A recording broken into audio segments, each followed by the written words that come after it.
আসসালামু আলাইকুম এভরিওয়ান, কেমন আছেন সবাই? Welcome to my channel.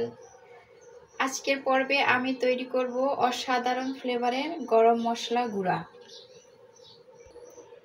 এই গরম মশলা দিয়ে অনেক আইটেম রান্না করা যায়। আপনারা বিফ রান্না, কাবাব, চিকেন কষা, চিকেন ফ্রাই সহ যে কোনো আইটেমে ব্যবহার করতে পারবেন। এর ব্যবহারে রান্নার স্বাদ দুর্দান্ত হয়। আসছে কুরবানি ঈদে আপনারা তৈরি করে নিতে পারবেন। এখানে আমি গরম মশলা গুঁড়া করার জন্য কিছু গরম মশলা নিয়েছি শাহি জিরা, জিরা, লবঙ্গ, তেজপাতা, দারুচিনি, জয়ফল, জয়ত্রী, স্টার এনিস, গোলমরিচ, সবুজ এলাচ, লাল মরিচ, কালো এলাচ। ফ্রাই প্যান চুলায় বসিয়ে নিয়েছি।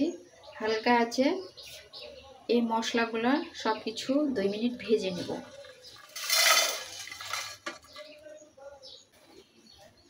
তেজপাতাগুলো আমি একটু ছোট ছোট করে কেটে দেব।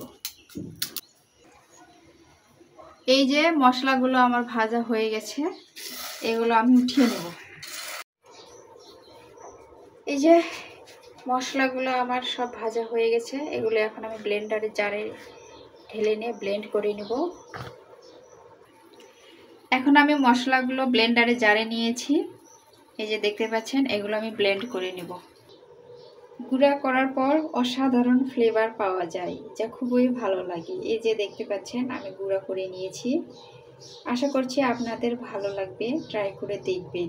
এভাবে গুঁড়া করে কৌটায় রাখলে দীর্ঘদিন ভালো থাকবে। আশা করছি আপনাদের কাছে ভালো লেগেছে। এই ছিল আজকের ভিডিও। ভালো লাগলে like, comments, share and subscribe করবেন। আমাকে সাপোর্ট করে আমার চ্যানেলের পাশেই থাকবেন।